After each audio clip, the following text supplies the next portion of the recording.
Recording by Brian Dirks. John Jones's Dollar by Harry Stephen Keeler. Take a board with 64 squares on it. Put a grain of wheat on the first square, 2 on the second, 4 on the third. Keep doubling in this manner, and you will find that there isn't enough wheat in the world to fill the 64th square.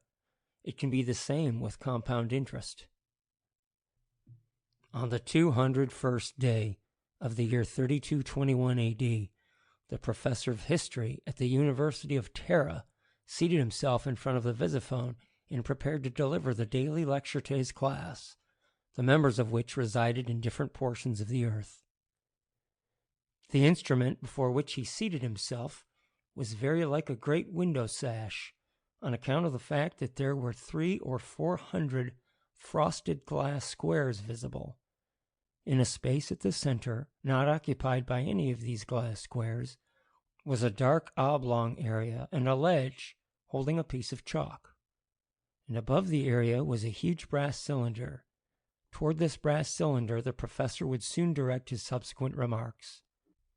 In order to assure himself that it was time to press the button which would notify the members of the class in history to approach their local visiphones, the professor withdrew from his vest pocket a small contrivance which he held to his ear. Upon moving a tiny switch attached to the instrument, a metallic voice, seeming to come from somewhere in space, repeated mechanically, 15 o'clock and 1 minute, 15 o'clock and 1 minute, 15 o'clock and 1 minute.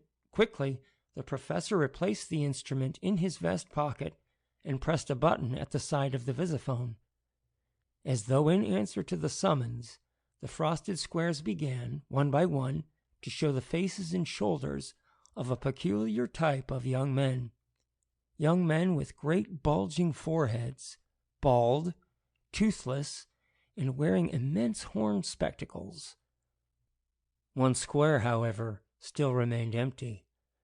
On noticing this, a look of irritation passed over the professor's countenance. But, seeing that every other glass square but this one was filled up, he commenced to talk. "I am pleased, gentlemen, to see you all posted at your local visiphones this afternoon. I have prepared my lecture today upon a subject which is, perhaps, of more economic interest than historical. Unlike the previous lectures, my talk will not confine itself to the happenings of a few years, but will gradually embrace the course of 10 centuries. The 10 centuries, in fact, which terminated 300 years before the present date. My lecture will be an exposition of the effects of the John Jones dollar, originally deposited in the dawn of civilization, or to be more precise, in the year of 1921, just 1,300 years ago. This John Jones..." At this point in the professor's lecture, the frosted glass square, which hitherto had shown no image, now filled up. Sternly he gazed at the head and shoulders that had just appeared. "B262H72476 male, you are late to class again. What excuse have you to offer today?" From the hollow cylinder emanated a shrill voice, while the lips of the picture on the glass square moved in unison with the words. "Professor, you will perceive by consulting your class book that I have recently taken up my residence near the North Pole. For some reason, wireless communication between the Central Energy Station and all points north of 89 degrees was cut off a while ago, on account of which fact I could not appear in the visiphone. Hence—" "Enough, sir!" roared the professor. "Always ready with an excuse, B262H72476 male. I shall immediately investigate your tale." From his coat pocket the professor withdrew an instrument which, although supplied with an earpiece and a mouthpiece, had no wires whatever attached. Raising it to his lips, he spoke. "Hello. Central Energy Station, please." A pause ensued. "Central Energy Station? This is the professor of history at the University of Tara speaking. One of my students informs me that the North Pole region was out of communication with the visiphone system this morning. Is that statement true? A voice, apparently from nowhere, spoke into the professor's ear. Quite true, Professor. A train of our ether waves accidentally fell into parallelism with a train of waves from the Venus substation. By the most peculiar mischance, the two trains happened to be displaced with reference to each other one half of a wavelength, with the unfortunate result that the negative points of one coincided with the positive points of maximum amplitude of the other. Hence the two wave trains nullified each other, and communication ceased for 185 seconds, until the Earth had revolved far enough to throw them out of parallelism. Ah, thank you, replied the professor. He dropped his instrument into his coat pocket and gazed in the direction of the glass square whose image had so aroused his ire. I apologize, B262H72476 male, for my suspicions as to your veracity, but I had in mind several former experiences. He shook a warning forefinger. I will now resume my talk. A moment ago, gentlemen, I mentioned the John Jones dollar. Some of you who have just enrolled with the class will undoubtedly say to yourselves, what is a John Jones? What is a dollar? In the early days, before the present scientific registration of human beings was instituted by the National Eugenics Society, man went around under a crude, multi-reduplicative system of nomenclature. Under this system, there were actually more John Joneses than there are calories in a British thermal unit. But there was one John Jones in particular, living in the 20th century, to whom I shall refer in my lecture. Not much is known of his personal life except that he was an ardent socialist, a bitter enemy, in fact, of the private ownership of wealth. Now as to the dollar. At this day, when the psychoerg, a combination of the psyche, the unit of aesthetic satisfaction, and the erg, the unit of mechanical energy, is recognized as the true unit of value, it seems difficult to believe that in the 20th century, and for more than 10 centuries thereafter, the dollar, a metallic circular disc, was being passed from hand to hand in exchange for the essentials of life. But nevertheless, such was the case. Man exchanged his mental or physical energy for these dollars. He then re-exchanged the dollars for sustenance, raiment, pleasure, and operations for the removal of the vermiform appendix. A great many individuals, however, deposited their dollars in a stronghold called a bank. These banks invested the dollars in loans in commercial enterprises, with the result that every time the Earth traversed the solar ecliptic, the banks compelled each borrower to repay, or to acknowledge as due, the original loan plus 6/100ths of that loan. And to the depositor, the banks paid 3/100ths of the deposited dollars for the use of the discs. This was known as 3%, or bank interest. Now, the safety of dollars when deposited in banks was not absolutely assured to the depositor. At times, the custodians of these dollars were wont to appropriate them and proceed to portions of the earth sparsely inhabited and accessible with difficulty. And at other times, nomadic groups known as yeggmen visited the banks, opened the vaults by force, and departed, carrying with them the contents. But to return to our subject. In the year 1921, one of these numerous John Joneses performed an apparently inconsequential action which caused the name of John Jones to go down in history. What did he do? He proceeded to one of these banks, known at that time as the First National Bank of Chicago, and deposited there one of these discs, a silver dollar, to the credit of a certain individual. And this individual, to whose credit the dollar was deposited, was no other person than the 40th descendant of John Jones, who stipulated, in paper, which was placed in the files of the bank, that the descendancy was to take place along the oldest child of each of the generations which would constitute his posterity. The bank accepted the dollar under that together with another condition imposed by this John Jones, namely, that the interest was to be compounded annually. That meant that at the close of each year, the bank was to credit the account of John Jones's 40th descendant with 3/100ths of the account as it stood at the beginning of the year. History tells us little more concerning this John Jones, only that he died in the year 1931, or 10 years afterward, leaving several children.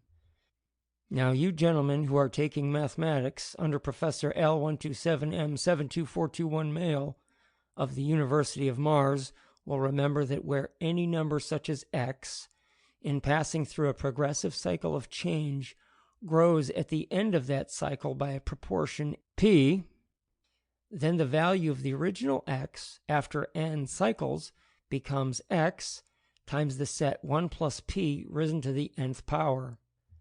Obviously, in this case, x equaled $1, p equaled 3/100ths, and n will depend upon any number of years which we care to consider, following the date of deposit. By a simple calculation, those of you who are today mentally alert can check up the results that I shall set forth in my lecture. At the time that John Jones died, the amount in the First National Bank of Chicago to the credit of John Jones, the 40th, was as follows. The professor seized the chalk and wrote rapidly upon the oblong space. 1931. 10 years elapsed. $1.34. The peculiar sinuous hieroglyphic, he explained, is an ideograph representing the dollar. Well, gentlemen, time went on as time will, until 100 years had passed by. The First National Bank still existed, and the locality, Chicago, had become the largest center of population upon the earth. Through the investments which had taken place and the yearly compounding of interest, the status of John Jones's deposit was now as follows. He wrote, 2021, 100 years elapsed, $19.10. In the following century, many minor changes, of course, took place in the man's mode of living, but the so-called socialists still agitated widely for the cessation of private ownership of wealth. The First National Bank still accepted dollars for safekeeping, and the John Jones dollar still continued to grow. With about 34 generations yet to come, the account now stood 21, 200 years elapsed, $364. And by the end of the succeeding 100 years, it had grown to what constituted an appreciable bit of exchange value in those days. Thus, 2221, 300 years, $6,920. Now, the century which followed contains an important date. The date I am referring to is the year 2299 AD, or the year in which every human being born upon the globe was registered under a numerical name at the Central Bureau of the National Eugenics Society. In our future lessons, which will treat with that period of detail, I shall ask you to memorize that date. The socialists still agitated, fruitlessly, but the First National Bank of Chicago was now the first international bank of the earth. And how great had John Jones's dollar grown? Let us examine the account, both on that important historical date and also at the close of the 400th year since it was deposited. Look, 2299, 378 years, $68,900. 2321, 400 years, $132,000. But, gentlemen, it had not reached the point where it could be termed an unusually large accumulation of wealth. For larger accumulations existed upon the earth. A descendant of a man once known as John D. Rockefeller possessed an accumulation of great size, but which, as a matter of fact, was rapidly dwindling as it passed from generation to generation. So let us travel ahead another 100 years. During this time, as we learned from our historical and political archives, the socialists began to die out, since they at last realized the utter futility of combating the balance of power. The account, though, now stood 2421, 500 years, $2,520,000. It is hardly necessary for me to make any comment. Those of you who are most astute, and others of you who flunked my course before and are now taking it the second time, of course know what is coming. During the age in which this John Jones lived, there lived also a man, a so-called scientist, called Metchnikoff.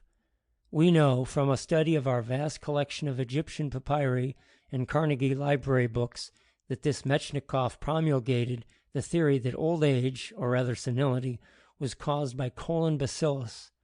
This fact was later verified, but while he was correct in the etiology of senility, he was crudely primeval in the therapeutics of it.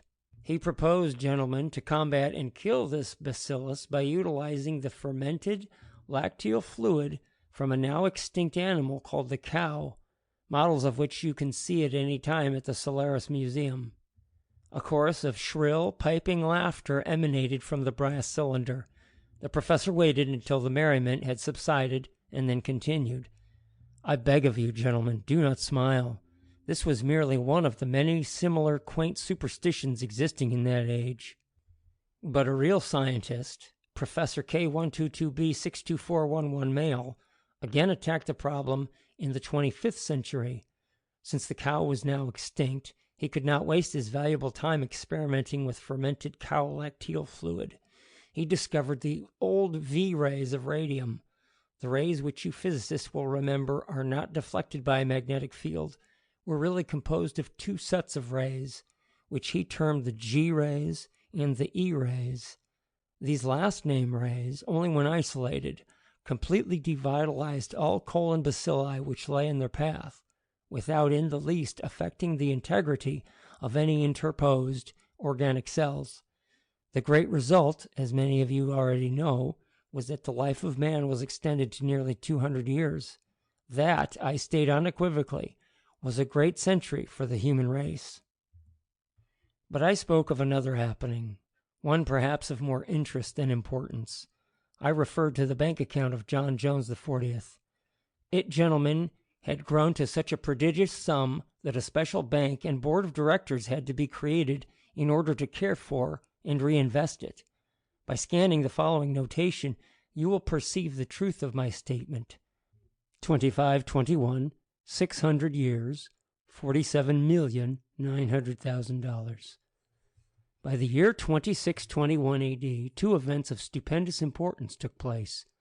There is scarcely a man in this class who has not heard of how Professor P222D29333 male accidentally stumbled upon the scientific fact that the effect of gravity is reversed upon any body which vibrates perpendicularly to the plane of the ecliptic with a frequency which is an even multiple of the logarithm of 2 of the Naperian base e. At once, special vibrating cars were constructed which carried mankind to all planets. That discovery of Professor P222D29333 male did nothing less than open up 7 new territories to our inhabitants, namely Mercury, Venus, Mars, Jupiter, Saturn, Uranus, and Neptune. In the great land rush that ensued, thousands who were previously poor became rich. But, gentlemen, land which so far had been constituted one of the main sources of wealth was shortly to become valuable for individual golf links only, as it is today, on account of another scientific discovery. The second discovery was in reality not a discovery, but the perfection of a chemical process, the principles of which had been known for many centuries. I am alluding to the construction of the vast reducing factories, one upon each planet, to which the bodies of all persons who have died on their respective planets are at once shipped by aerial express. Since this process is used today, all of you understand the methods employed, how each body is reduced by heat to its component constituents, hydrogen, oxygen, nitrogen, carbon, calcium, phosphorus, and so forth, how these separated constituents are stored in special reservoirs together with the components from thousands of other corpses, how these elements are then synthetically combined into food tablets for those of us who are yet alive, thus completing an endless chain from the dead to the living. Naturally, then, agriculture and stock raising ceased, since the food problem, with which man had coped from time immemorial, was solved. The two direct results were, first, that land lost the inflated values it had possessed when it was necessary for tillage, and second, that men were at last given enough leisure to enter the fields of science and art. And as to the John Jones dollar, which now embraced countless industries and vast territory on the earth, it stood, in value, 2621, 700 years, $912 million. In truth, gentlemen, it now constituted the largest private fortune on the terrestrial globe. And in that year, 2621 AD, there were 13 generations yet to come before John Jones the 40th would arrive.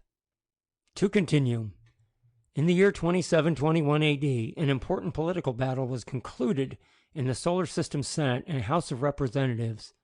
I am referring to the great controversy as to whether the Earth's moon was a sufficient menace to interplanetary navigation to warrant its removal.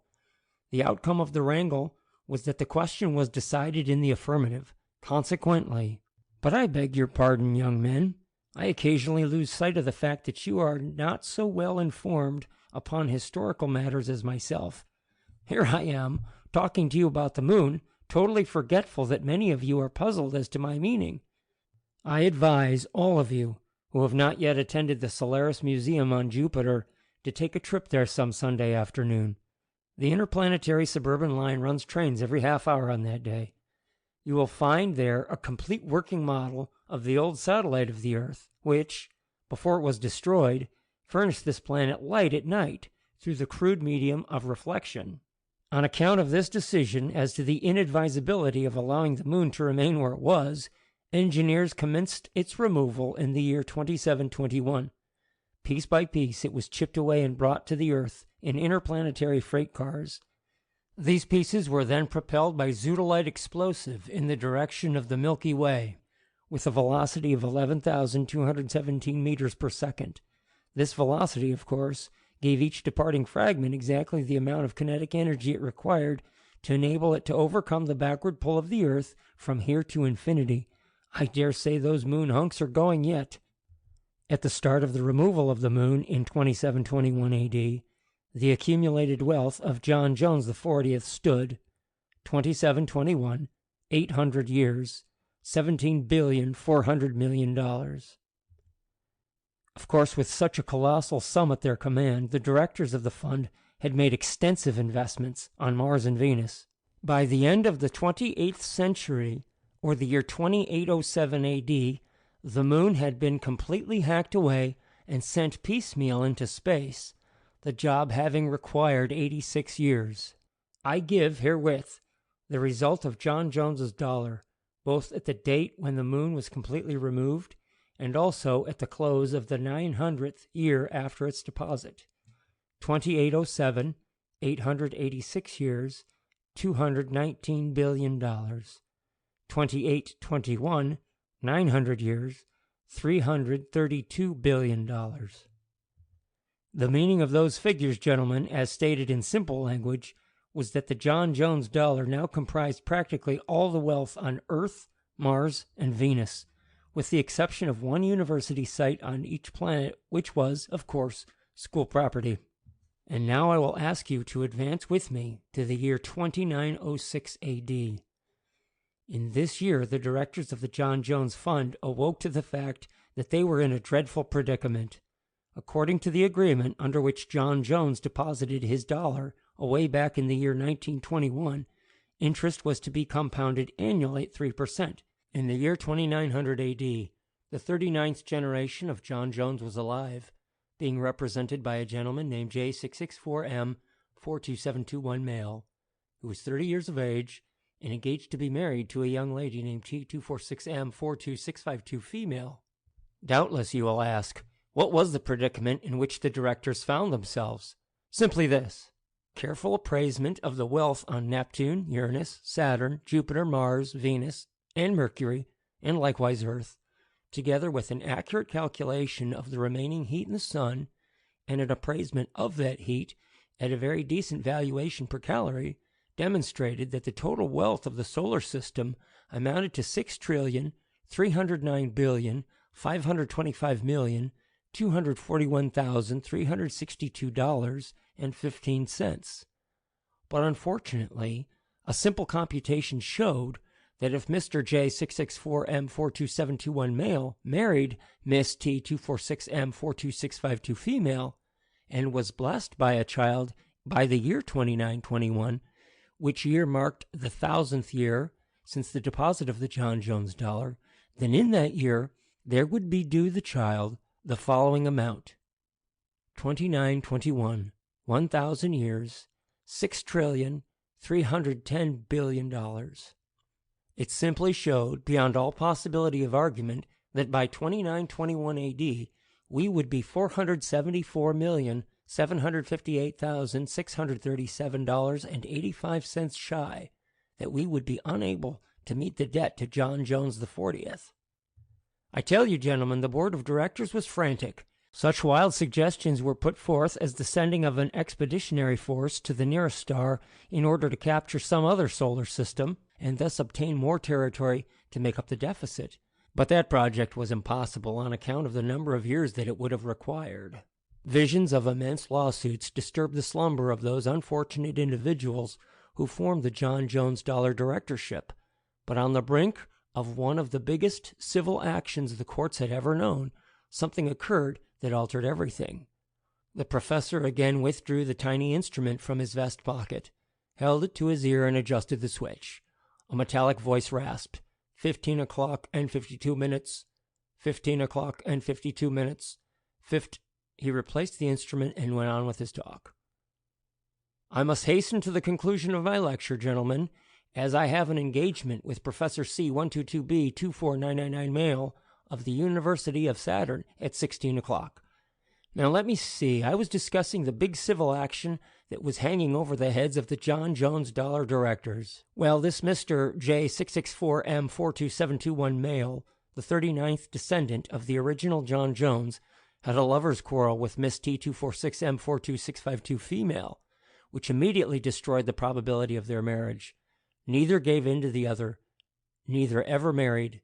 And when Mr. J664M42721 male died in 2946 AD of a broken heart, as it was claimed, he was single and childless. As a result, there was no one to turn the solar system over to. Immediately, the interplanetary government stepped in and took possession of it. At that instant, of course, private property ceased.